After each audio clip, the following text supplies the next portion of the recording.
out there, Cowan or Xavier Jordan?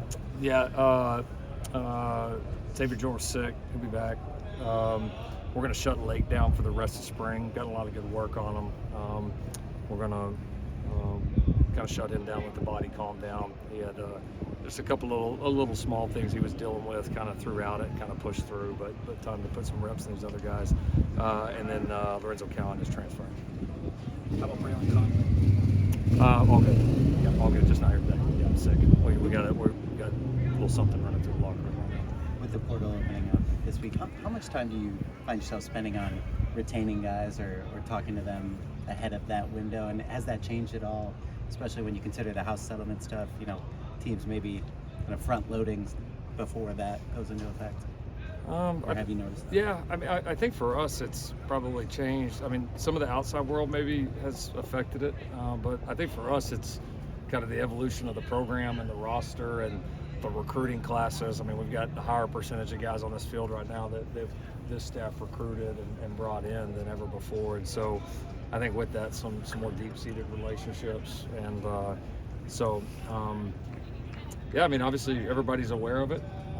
But I think, you know, if you're trying to like save something at the very end, then that's probably not a great sign, you know. So I think, you know, we're pretty secure with our players and where we're at. And I mean, not everybody knows, obviously, in this world, kind of how things are all going to play out. So certainly got to be ready to adjust. But I think we got a pretty, you know, committed group that you know plan on being USC Trojans, and then we'll, you know, find the right couple of guys in the portal to add and to help us get ready for the season. Do you expect that portal market to be considerably different, just given the movement with the settlement, just the specter of revenue sharing? Yeah, it's a little harder to predict right now, just because this market's different than ever before, and I think you could make some really good points onto why, you know, maybe there would be more players in it before, and then I actually, you know, I think there's some very legitimate points why it may be more limited than ever before too, and so. You know, it's a little tough to predict. Don't spend a ton of time predicting that. It's more about our team, what our needs are, and then if there is a real need, can we find the right fit for our program? I know it's an open quarterback competition, but when evaluating Sam and Hassan, is anyone standing out right now for that backup job? Again, long way to go. Yeah, I mean, we're repping all three of those guys quite a bit right now. So, you know, they've both shown why we brought them here. I mean, you know, you see Hassan's talent is you know, it stands out on the field. He's picking up the offense quickly. He's taking advantage of having come in here a little extra early, which is great. Sam has been tremendous. He's done a really good job in some of the different situational football that we've done, which is not surprising with as much ball as he's played. So I mean, all three guys have done a lot of good things that we're very excited about, and I think they've all three showed the capability, you know, obviously to be able to help us and be able to move this offense. What were a few aspects of Saturday? You scrimmage on Saturday? We did not fully scrimmage. We did a lot of team situational work.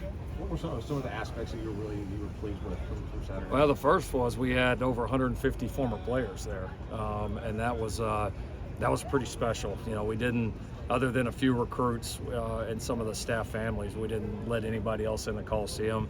We put all the former players around the field, and it was pretty cool. I know at one moment I looked over there and the DBs were doing individual, and, you know, Ronnie Lott's sitting back there watching and kind of, you know, pointing out a few things here and there, and we're like, geez, you know, like, this is pretty good.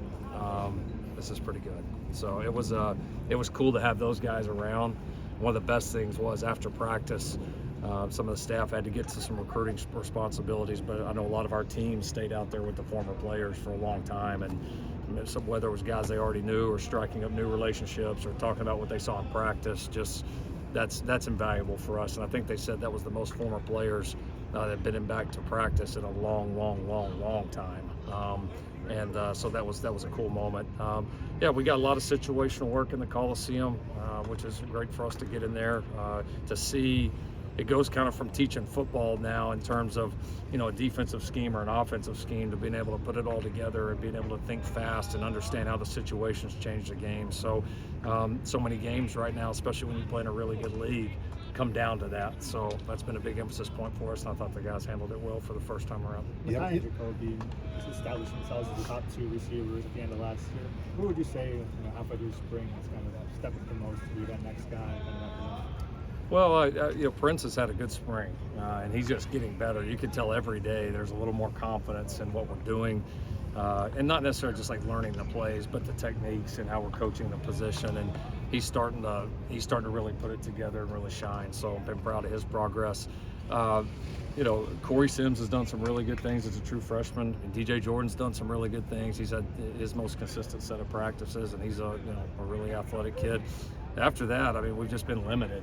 Lemon's been down some. Jaden Richardson's been down some. He had a great start to spring. So, and then obviously we got a lot of handful of guys that'll be coming in, here in June. So, patching up kind of that depth and kind of those guys behind Jacoby and Lim will be a big focus for the end of spring and into the summer and into fall camp.